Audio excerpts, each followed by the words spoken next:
bem, a gente vai falar de tecnologia agora aqui no 90 Minutos.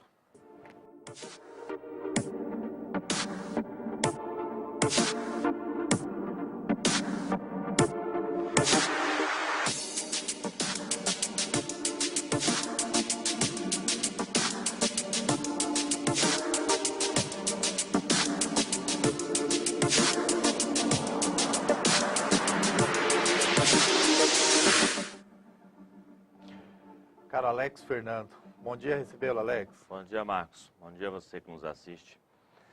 Marcos, semana passada saiu uma notícia bem interessante vindo da Suécia de um mini supermercado totalmente automatizado. Não tem nenhum funcionário, na verdade. Ele só tem os donos que administram o negócio de casa utilizando um aplicativo de telefone. Dentro do próprio supermercado não tem nem segurança. A segurança é feita por uma câmera, mais nada.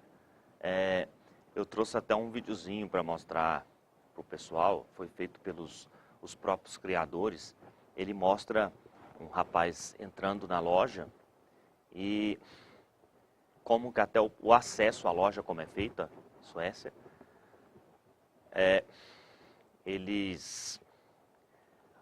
previamente o usuário tem que baixar o aplicativo e fazer um cadastro.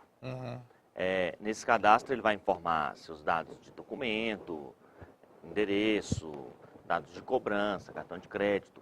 E aí, a hora que o rapaz chega na porta da loja, ele simplesmente vai pressionar uma opção no aplicativo e ele abre a porta. Aí o cara entra na loja. Quer dizer, você tem que estar cadastrado para poder entrar na loja. Isso. Até o pagamento vai ser feito via cartão de crédito com os dados que você informou lá anteriormente. Aí o cara entra na loja, é um mercadinho normal. E ele vai escolher o que ele quer pegar ali e vai registrar com o telefone dele. E vai até mostrar ele fazendo esse registro aí, utilizando um aplicativo para Android. E ela lá, ele pega o código de barra normal, como você faria no supermercado. E aí, no final existe alguém assistindo o que está acontecendo. Parece que eles estão funcionando há cerca de um mês, que os criadores dizem, e até hoje não teve problema nenhum de segurança. Mas é na Suécia. Lembrando que é na Suécia, né? E aí, o que acontece? A hora que ele sai do estabelecimento, ele vai apertar de novo uma opção no telefone que ele está saindo, a porta vai abrir de novo para ele sai carregando o que ele comprou lá, e a cobrança vai vir no cartão de crédito dele normalmente. Então por enquanto ainda tem que ser muito amadurecido, mas a ideia é muito boa. Você poderia disponibilizar mercadinhos funcionando 24 horas por dia, que hoje não tem. Isso, loja de conveniência, já pensou? Fica bem interessante. Hoje existe rede de posto, aquele da propaganda lá, passa lá no posto tal, que ele já tem, como que fala, muito usuário cadastrado que tem até o próprio cartão dele. Uma loja de conveniência dessa ficaria bem interessante. O cara já tem mesmo o cadastro, ele chegou naquela rede de posto, até de madrugada ele pode comprar alguma coisa ali, vai vir na fatura do cartão. É um negócio, inclusive, para fidelizar o cliente, né? Ele vai passar a comprar só num lugar, né? Isso. O único problema latente que fica nesse tipo de situação é o agravamento do desemprego, né? Porque uma loja daquela ali, no mínimo, ela teria o quê? 3, 4 funcionários que deixa de existir. É certo que uma lojinha pequena, mas no país existem milhares daquela ali.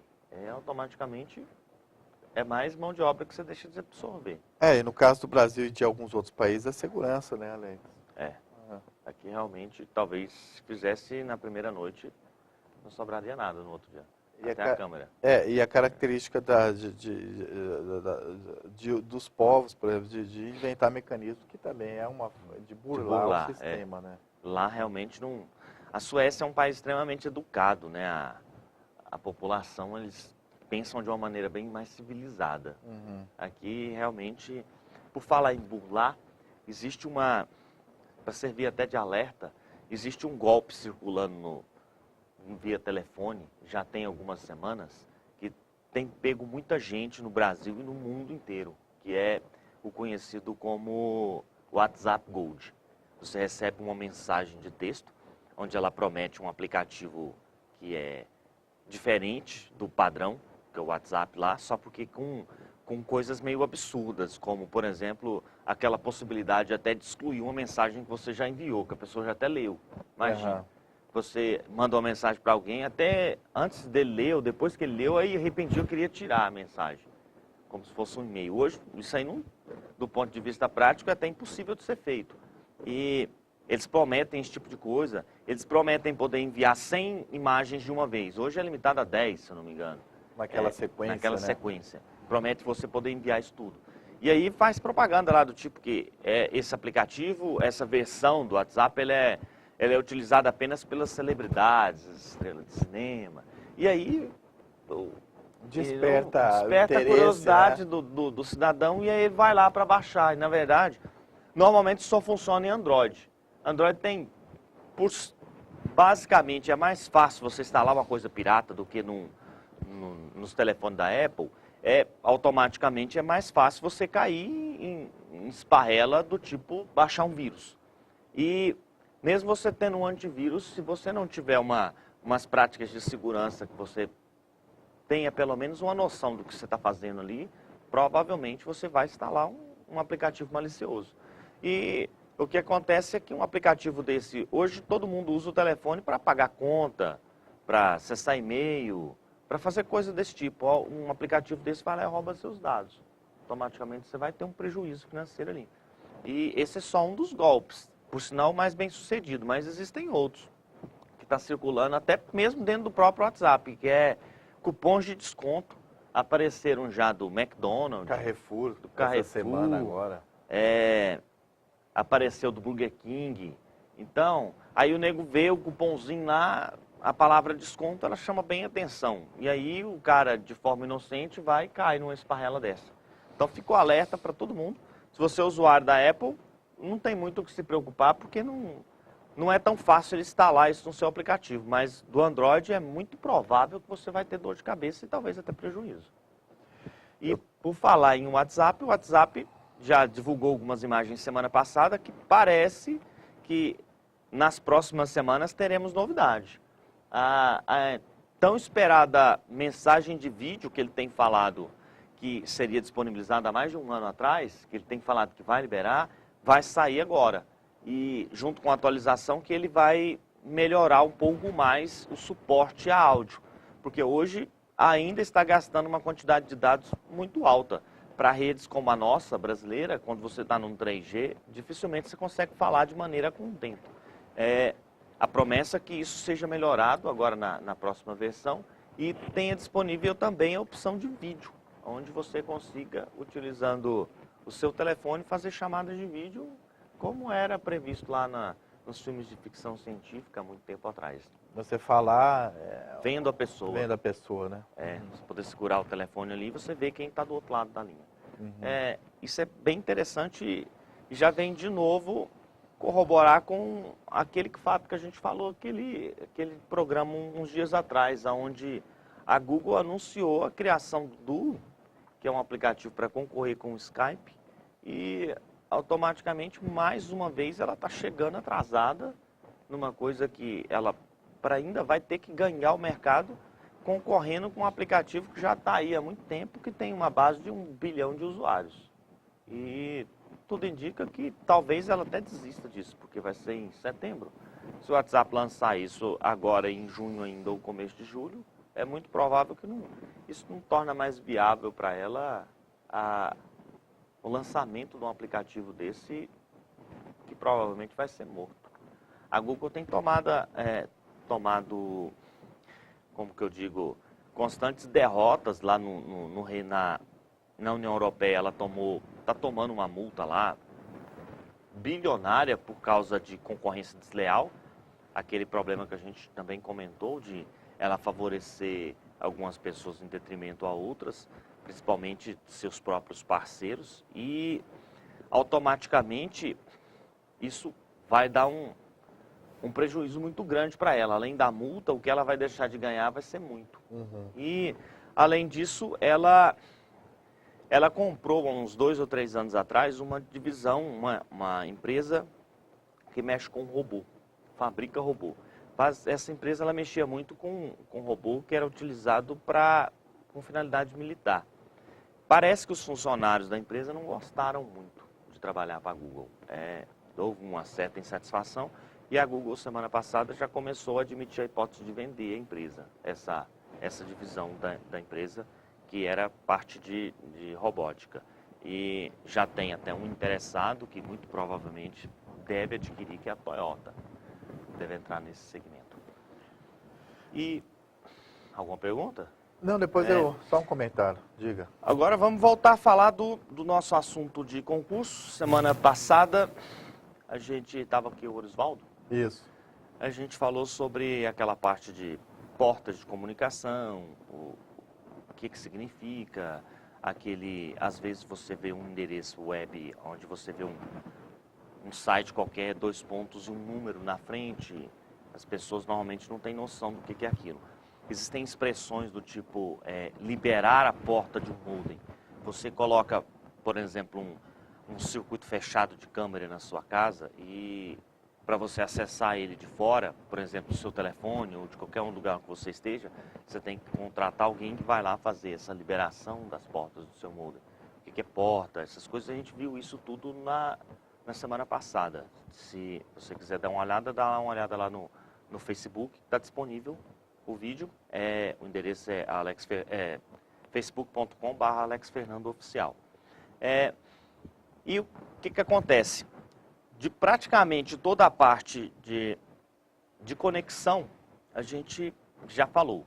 Vou começar a gravar um simulado, basicamente por falta de espaço, vamos colocar ele no Facebook, com algumas perguntas que normalmente caem em concurso, relacionado até essa área. A partir do próximo programa, a gente começa a falar dos aplicativos em si, tanto das partes de comunicação, que são camadas mais altas, até os aplicativos que você usa no dia a dia, como os Office da vida, que são livres, as plataformas que são ditas abertas, que basicamente é o foco de um concurso. A parte de comunicação, ela só existe, só é cobrada num concurso porque é de suma importância que a pessoa tenha pelo menos uma noção do que está acontecendo ali. Quando você vê um erro que acontece, você tem uma ideia, pelo menos, de que lado procurar. Quando você acessa uma página qualquer e o endereço está errado, alguém te manda vamos imaginar, a pessoa vai te falar um endereço de e-mail e ele te fala um www, alguma coisa, você sabe que isso não é e-mail. Você espera, pelo menos, um discernimento desse tipo. Não tem condição de, tanto um funcionário de uma empresa quanto um funcionário público, ele não ter a mínima noção disso. E a gente ainda vê muito isso aí, até mesmo na iniciativa privada, esse tipo de disparidade. E nós vamos falar hoje sobre a parte de diagnóstico de conexão, que foi criado junto com toda a família de protocolos, foi criado um protocolo específico que ele é utilizado para fazer diagnóstico de rede, que é conhecido como ICMP. Todo mundo, a maioria das pessoas, às vezes já passou por uma necessidade, sua conexão caiu por algum motivo, ou você não está acessando a rede corporativa, e você tentar um suporte telefônico, e um suporte do lado de lá, ele falar para você assim, ó, vai lá no prompt de comando do Windows, ou provavelmente é o Windows que você está usando, digita lá ping alguma coisa. Muita gente já deve ter visto isso. Se você acionou um suporte técnico alguma vez, às vezes ele te falou isso. Ou você, às vezes, viu um profissional fazendo um teste no lugar e ele, evidentemente, teria que utilizar um comando desse. O comando ping lá no Windows, na verdade, ele é universal. Ele funciona em todas as plataformas, tanto em Linux quanto em Mac, ele também vai utilizar o mesmo comando. É um aplicativo que utiliza o protocolo ICMP. O protocolo ICMP ele serve, entre outras funções, para um roteador, por exemplo, descobrir que um outro roteador morreu. Se a gente falou sobre o fato dos roteadores acharem rotas alternativas. Na verdade, a internet foi criada com essa finalidade. Se acontecer de cair uma determinada região, aqueles roteadores eles automaticamente estudam e passam o tráfego para outro local, para não deixar a rede parar. A ideia era tanto que ela foi criada com finalidade militar, era para resistir até mesmo a um bombardeio, a um tremor de terra, a um furacão, ela não pode parar. Hoje a internet simplesmente ela não para. Se cair um pedaço do planeta, um continente desse foi alagado, vai continuar funcionando. Tá? É claro que se esse continente for os Estados Unidos, nós vamos ter sério problema. Grande parte hoje do conteúdo está lá. Mas a rede em si vai continuar funcionando. Você vai conseguir acessar um site brasileiro, por exemplo, um site europeu, um asiático, sem problema. Além dessa funcionalidade, o protocolo ICMP ele tem uma flagzinha específica que é para testar se um determinado ponto está vivo. É chamado de eco. Era como você está numa ligação telefônica e aí você de repente fica mudo e você pergunta para o outro lado, está me ouvindo? Pode acontecer, não pode? Basicamente, essa é a função. Não confundindo isso com o papel do TCP, que durante uma transmissão ao outro lado ter que ficar fazendo aquele para você ver que tem alguém lá te escutando, que você não está falando com a parede. O comando ping com o protocolo ICMP, basicamente ele faz o quê? Ele, da sua máquina, ele manda um pedido para outra máquina lá, do tipo, você está viva? Aí ela responde, estou aqui. E junto com a resposta, ela mostra quanto tempo levou para ir e para voltar a pergunta. Tá? Isso ele chama de echo request e echo reply. Você, apesar que isso é um termo bem técnico, eu nunca vi isso em concurso até hoje. Tá? Você só tem que saber para que ele serve. O comando ping, basicamente, você coloca ping e o endereço da máquina que você está querendo testar pode ser tanto um IP, 192.168, alguma coisa, ou pode ser um www. Tenta lá, provedores brasileiros que aceitam, por exemplo, a UOL. Tenta na sua máquina, ping espaço www.uol.com.br. A sua máquina vai enviar um pedido. Daqui, primeiro vai passar tudo por aquele processo do achar o DNS para descobrir quem é o IP. Automaticamente você vai ver, o comando ping tem essa característica. Você vai ver a tradução de endereço. Porque o primeiro passo, quando você dá o comando, ele vai mostrar, tentando traduzir o endereço. Aí, a hora que ele consegue, ele aparece a informação, disparando contra um IP. Aí, nesse momento, você viu que ele conseguiu traduzir o endereço, ele já sabe quem é aquela máquina. Aí ele vai mandar a informação para lá. A hora que o servidor do lado de lá receber, ele vai mandar uma resposta de volta. Na resposta, no Windows, basicamente, ele manda 4 perguntas e 4 respostas se ele receber. Senão, ele vai dar tempo esgotado. Nas outras plataformas, como o Mac ou o Linux, isso é até você parar o comando com Ctrl+C, que é para abortar. No Windows, basicamente, ele vai fazer isso 4 vezes. A maioria das pessoas tem acesso ao Windows. Ele vai mandar essa informação até o servidor de lá, vai receber ela de volta, e aí você vai ver lá, disparando contra fulano, recebido resposta de fulano. E aí aparece um tempo na frente, 1 milissegundo. É o tempo que ele levou para ir e para voltar. Nisso você tem uma ideia da velocidade da sua conexão. Se fosse uma conexão muito lenta, esse número vai ser maior. Se a sua conexão é muito boa, esse número vai ser bem próximo de 0, 0.1, 0.2. O tempo de ida e volta é muito rápido, isso está em milissegundo. Ou se você está usando uma conexão com alta latência, como é o caso de um satélite. Às vezes você está numa região onde só é atendida por satélite. Esse tempo automaticamente, mesmo a conexão sendo rápida, esse tempo vai ser alto. Porque, só lembrando que um satélite está a 100 e tantos quilômetros de altura. Então, você precisa subir até ele e depois voltar. O primeiro salto. Então, é um tempo relativamente grande. Isso explica, inclusive, por que uma conexão via satélite não dá para a gente usar VoIP nela. Ficaria aquele... Você está falando, as pessoas respondem, voltam. Um delay gigante, A gente vê muito isso em transmissões televisionadas, quando um correspondente está numa região onde não é atendida por outro tipo de conexão e, tipo, numa guerra ou no meio do mato, numa tragédia, por exemplo, não existe outro tipo de comunicação, eles têm que levar o caminhãozinho com a antena de satélite e fazer o link dali. Aí você vê muitas vezes o apresentador chamar o correspondente aqui e ele demorar até ele conseguir responder, porque leva um tempo até chegar a sua mensagem até o satélite devolver. Isso tudo você consegue testar com esse único comando. Vale a pena o pessoal testar. Em concurso, provavelmente ele vai perguntar para você só do tipo, para que serve, ou você está com uma dificuldade de conexão, a sua máquina caiu, não consegue acessar, qual comando você pode utilizar para esse tipo de coisa, ou qual protocolo está por trás desse tipo de coisa. ICMP e o comando é o ping. Isso pode ser utilizado para testar se o seu roteador morreu, por exemplo. Lembrando que quando sua máquina entra na rede, nós já explicamos basicamente aqueles 3 números que ele vai pegar lá, que é o endereço de rede, a máscara e o gateway. O primeiro ponto, quem vai responder primeiro é o roteador. Então, se você pingou no roteador e ele respondeu, e você pingou num site qualquer, ele não respondeu, está claro que a conexão caiu. A sua rede interna está normal, porque você vai até seu ponto de saída e seu ponto de saída não sai. Então, ou é aquele cabo de saída telefônico, ou qual que seja, que está ligado até o modem que parou por algum motivo, ou a conexão caiu mesmo do lado de lá. Você já pode ligar para o provedor para reclamar. E aí, nesse caso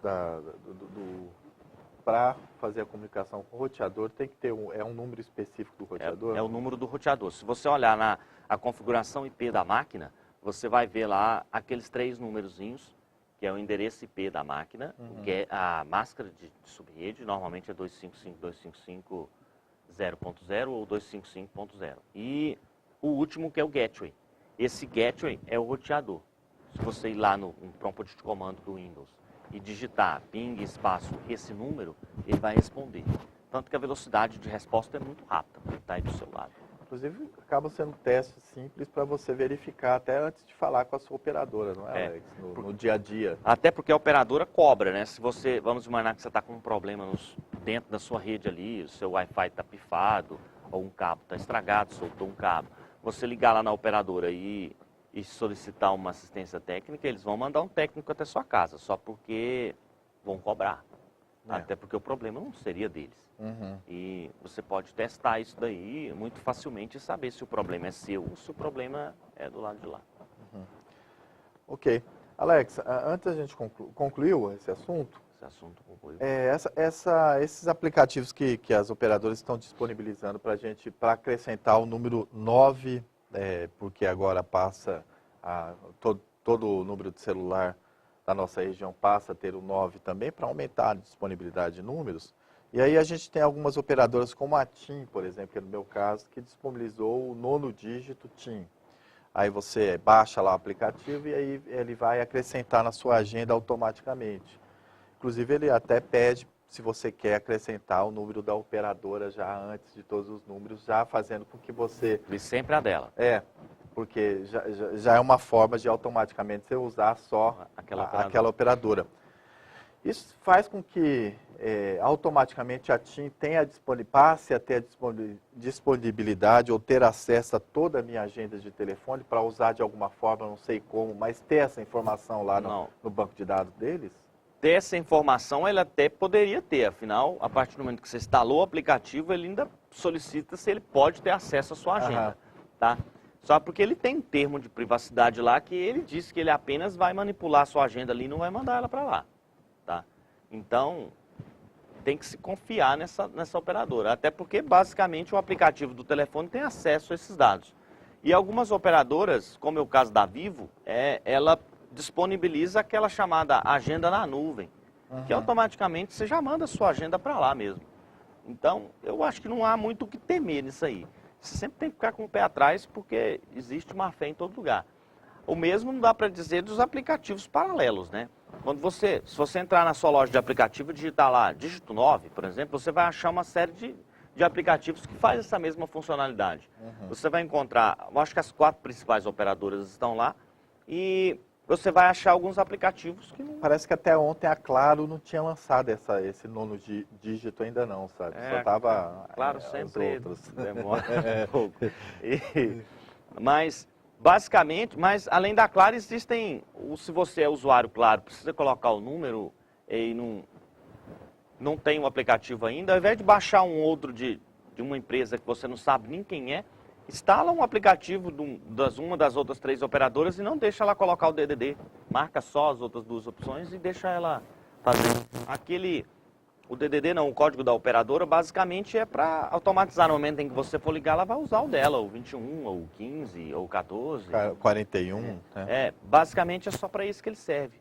Agora, no Android é sempre bom ficar esperto, porque como não existe o crivo tão sistemático como é o caso da Apple, que ela filtra muito bem. A chance de ter um aplicativo que vai te fazer mal lá, dentro da loja da Apple, é quase impossível. Tá? Porque para você colocar um produto lá é bem complicado, chato. né? É feito uma série de testes.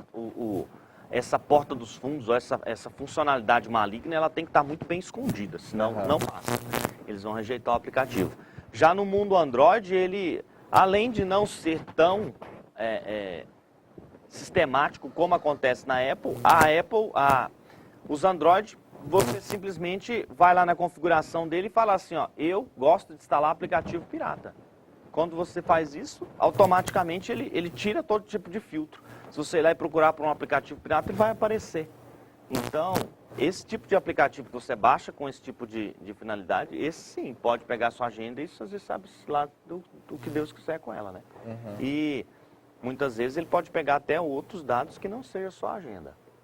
Às vezes você coloca notas onde você grava até sua senha. Tem gente que ainda, na hora de gravar a senha, ainda coloca assim, senha do Banco Itaú, senha do Banco Bradesco, entendeu? E coloca lá o número da senha. Se o cara pega essa nota, ele com certeza vai saber o que fazer. Justamente. Alex, até a próxima. Até a próxima. Então, com essa participação do Alex, a gente conclui a edição de hoje do 90 Minutos. Lembrando a você que a partir das 5 da tarde tem o Jornal dos 5 com Orisvaldo Pires e Lucivan Machado. Eu volto amanhã às 8 aqui no 90 Minutos. Um grande abraço, até a próxima. Tchau.